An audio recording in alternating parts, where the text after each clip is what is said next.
Hello everyone, कैसे हैं आप सब। होप सो अच्छे होंगे। सो गाइस, आज की इस वीडियो में हम बात करने वाले हैं हिंदी साहित्य की एक प्रसिद्ध कहानी के बारे में जिसका नाम है सती। और इस कहानी की लेखिका का नाम है शिवानी। तो दोस्तों, इस कहानी के अंदर आपको कॉमेडी देखने को मिलेगी, इमोशंस देखने को मिलेंगे, साथ ही आपको ट्रेजेडी देखने को मिलेगी। अब ट्रेजेडी होती किसके साथ में है ये तो आपको कहानी के अंत में ही पता चलेगा, और कहानी का अंत हम तभी जान पाएंगे जब हम कहानी की शुरुआत करेंगे। तो चलिए बिना देरी के शुरू करते हैं हमारी कहानी को। तो कहानी की शुरुआत करने से पहले मैं इस कहानी के मुख्य पात्रों से आपको मिलवा देती हूँ। तो सबसे पहले किरदार है हमारी लेखिका, जिनका नाम शिवानी है। उन्होंने इस कहानी के अंदर एक महत्वपूर्ण भूमिका निभाई है। दूसरी पात्र है एक महिला जो कि पंजाब से हैं और वो एक समाज सेविका हैं। तीसरी पात्र है एक मराठी महिला और चौथी पात्र है एक महिला जो कि भारत आई है सती होने के लिए। अब वो सती क्यों होना चाहती है ये तो हमें कहानी में ही पता चलेगा। तो चलिए अब बिना देरी के शुरू करते हैं। तो कहानी की शुरुआत होती है प्रयागराज के स्टेशन से। तो कुंभ पर्व का मेला लगा हुआ था। लेखिका वहीं से आ रही थी और प्रयागराज के स्टेशन पर अपनी ट्रेन का इंतजार कर रही थी। जैसे ही ट्रेन स्टेशन पर आती है, लेखिका ट्रेन के पास जाती है और ट्रेन में लगी पैसेंजर लिस्ट में अपना नाम देखने लग जाती है। तो जैसे ही वो नाम देखती है तो वहां पर 4 नाम थे, यानी कि लेखिका के डब्बे में 4 व्यक्ति सफर करने वाले थे। चारों ही महिलाएं थी, एक लेखिका स्वयं थी और 3 और औरतें थी। तो लेखिका ये देख करके खुश होती है। वो कहती है चलो बढ़िया है, ट्रेन के डिब्बे में कोई आदमी नहीं है। अगर कोई आदमी होता तो उसके खराटों की आवाज से रात भर नींद नहीं आती। ये कहकर के लेखिका ट्रेन में चढ़ने लग जाती है। तो लेखिका ट्रेन में चढ़ ही रही थी कि वो देखती है कि ट्रेन में 2 महिलाएं पहले से हैं। तो उनके नामों से पता चल रहा था कि एक पंजाबी है और दूसरी मराठी है। अब लेखिका के पास में सामान के नाम पर सिर्फ एक बटुआ था और लेखिका को ज्यादा सामान ले जाने की आदत नहीं थी, या फिर मैं यूं कहूं कि लेखिका को ज्यादा सामान ले जाना पसंद नहीं था। लेखिका का मानना था कि अगर हाथ में ज्यादा सामान होता है तो अपने आप को तो दिक्कत होती है, दूसरों को भी दिक्कत होती है। जो आसपास में बैठने वाले इंसान होते हैं उनको भी दिक्कत होती है और अपने आप को भी दिक्कत होती है। अपने आप को दिक्कत इसलिए होती है कि बार बार कुलियों को ढूंढना पड़ता है, फिर कुलियों को सामान उतारने के लिए, सामान चढ़ाने के लिए बोलना पड़ता है, फिर बाद में उनसे मगजमारी करो कि मैं इतना पैसा दूंगी, वो आगे से बोलेगा नहीं मैम साहब इतना पैसा तो देना ही पड़ेगा। इस फालतू की मगजमारी से तो बढ़िया है कि सामान ही ना लेकर के जाया जाए। तो लेखिका अपने हाथ में एक बटुआ लेकर के ट्रेन में चढ़ जाती है। तो जैसे ही वो ट्रेन में चढ़ती है वो क्या देखती है कि जो दोनों औरतें उसके साथ सफर करने वाली हैं वो ट्रेन के अंदर पहले से आ चुकी हैं और उनके हाथ में इतना सामान है मानो कि पूरी मालगाड़ी का सामान वो उठा करके लेके जा रही हैं। तो ये देख करके लेखिका चुपचाप से अपनी सीट के ऊपर बैठ जाती है। अब अकेली बैठी लेखिका ट्रेन के अंदर क्या ही करती भला, तो वो चुपचाप बैठी बैठी उन औरतों को देखने लग जाती है। तो पहले एक औरत को देखती है, उसने ऊपर से लेकर के नीचे तक खद्दर के कपड़े पहने हुए थे, यहाँ तक कि उसके हाथ का जो रुमाल था वो भी खद्दर का था। तो लेखिका जब उस औरत को देखती है तो वो अपने मन में सोचती है कि ये औरत थोड़ी दबंग टाइप की लग रही है, और इसके मुंह का रोब तो देखो मानो कहीं की कलेक्टर हो। ऊपर से हाथ ऐसे लगे कि चिमटा संतासी तो इसने उठाकर ना देखा हो। तो ये औरत मुझे पति का रोब झेलने वाली तो नहीं लग रही, ऊपर से सास ससुर के ताने सुनने वाली तो ये बिल्कुल भी नहीं है। अगर कोई इसे कुछ कह दे तो ये तो वही के वही उसका सिर फाड़ दे, ऐसी औरत ये मुझे दिखाई दे रही है। ऊपर से इसके हाथ में कोई मोटी फाइल है, लगता है कहीं मीटिंग में जा रही है या फिर कहीं से मीटिंग में वापस आ रही है। तो ऐसा जो है लेखिका अपने मन में सोच ही रही होती है। फिर उसके लगेज की तरफ वो ध्यान देती है तो उस महिला ने एक सूटकेस और एक डिब्बा पकड़ा हुआ था, साथ ही उसने एक सुराही भी रखी हुई थी। तो आमतौर पर जो सुराही होती है उसका एक पैर छोटा होता है, यहाँ पर भी वैसा ही था। उस महिला की सुराही का एक पैर छोटा था जिसकी वजह से वो बार बार लुढ़क रही थी।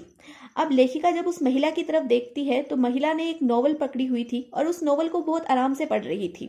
उसने अपनी आंखों पर चश्मा लगाया हुआ था और नॉवल में वो एकदम लीन थी, मानो कि वो नॉवल उसे बहुत ज्यादा पसंद हो, और बार बार थोड़ी थोड़ी देर बाद में वो मुस्कुरा रही थी। ऐसा लग रहा था कि नॉवल थोड़ी इंटरेस्टिंग है।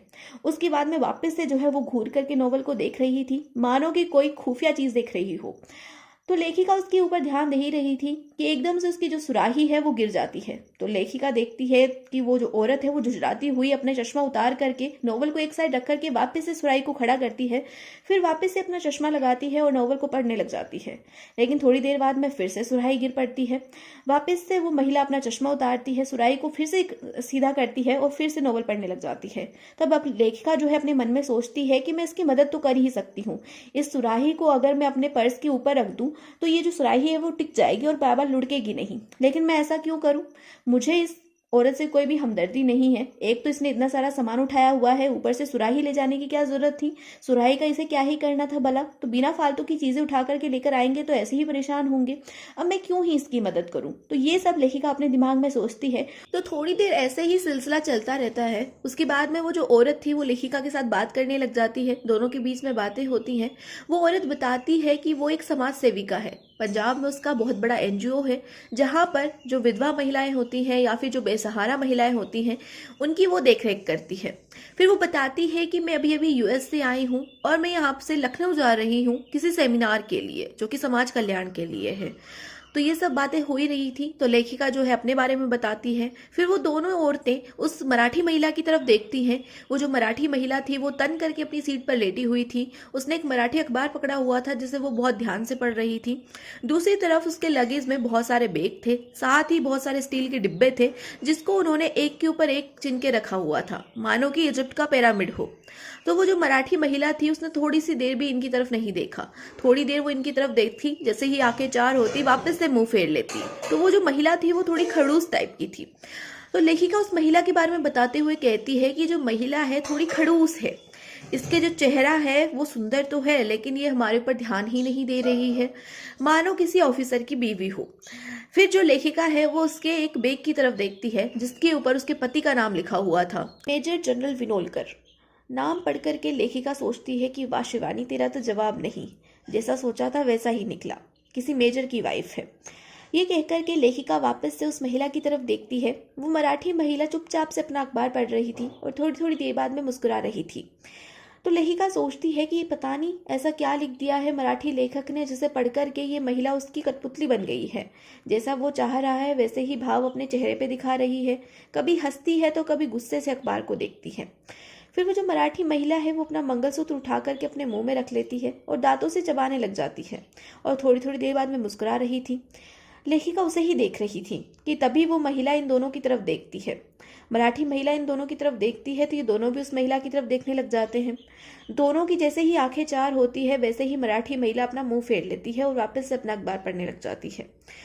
तो लेखिका उसको देख ही रही थी कि तभी ट्रेन की विसल बजती है और जैसे ही ट्रेन की विसल बजती है एक महिला उस ट्रेन के डिब्बे में आ धमकती है और जैसे ही वो महिला आती है वैसे ही ट्रेन चलने लग जाती है। तो लेखिका सोचती है शायद इसी के लिए ट्रेन रुकी हुई थी। जैसे ही ये मैडम अंदर आई वैसे ही ट्रेन चलने लग गई।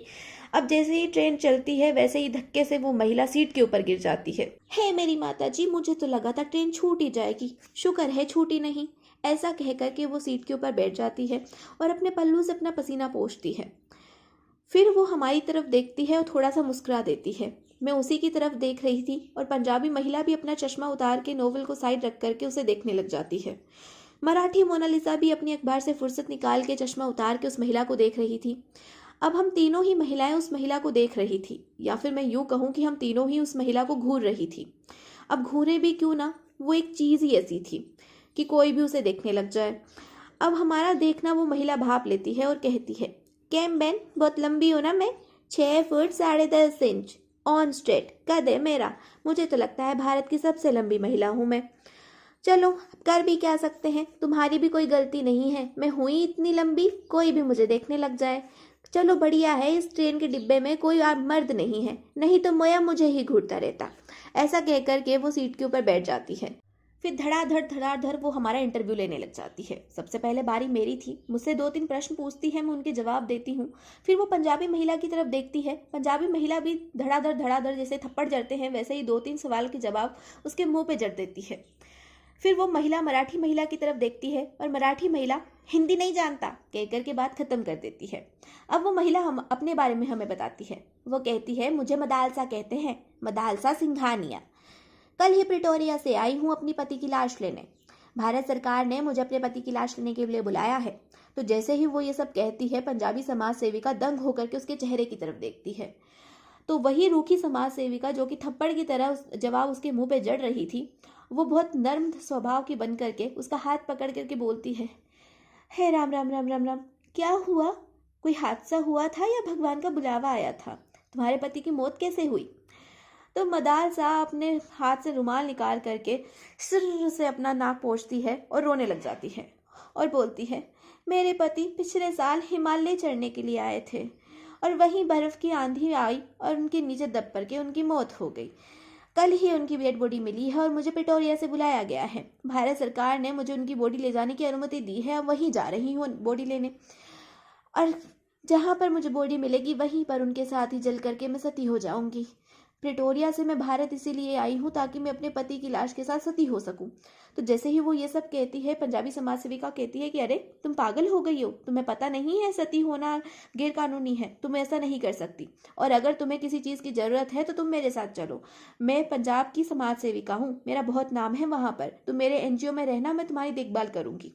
तो वो बोलती है ना बहन ना, मैं तो सती होने आई हूँ और सती ही होंगी, मुझे किसी की देखभाल की जरूरत नहीं है, मैं किसी के ऊपर बोझ नहीं बनना चाहती, मैं तो सती होने आई हूँ और सती होकर ही जाऊंगी। ऐसा कहकर के वो सड़ से पूरी की पूरी सीट के ऊपर लेट जाती है और अपने मुंह पर रुमाल रख करके सो जाती है। वो तो सो गई थी लेकिन हमारी नींद उड़ गई थी। हम देख रहे थे कि ये महिला कह क्या रही है, सती होना वो भी इस समय में कितना पागलों जैसा काम है। तो मैं सेविका से बोलती हूँ कि ये ऐसे ही नाटक कर रही है फालतू में, मरने वाला कोई बताकर थोड़ी मरता है कि वो मरने जा रहा है, ये तो ऐसे ही जो है फेंक रही है। तो समाज सेविका कहती है नहीं बहन, मुंह से तो ये भोली लग रही है, मुझे तो लगता है ये सती होने ही आई है। ऐसा कह करके वो बैठ जाती है। फिर वो पंजाबी समाज सेविका कहती है कि शायद अब मुझे लखनऊ का सेमिनार कैंसिल करना पड़ेगा, अब जाकर के सबसे पहले इस महिला के साथ जाऊंगी और इसकी पति की लाश लेकर के पुलिस को खबर कर दूंगी ताकि ये सती ना हो पाए।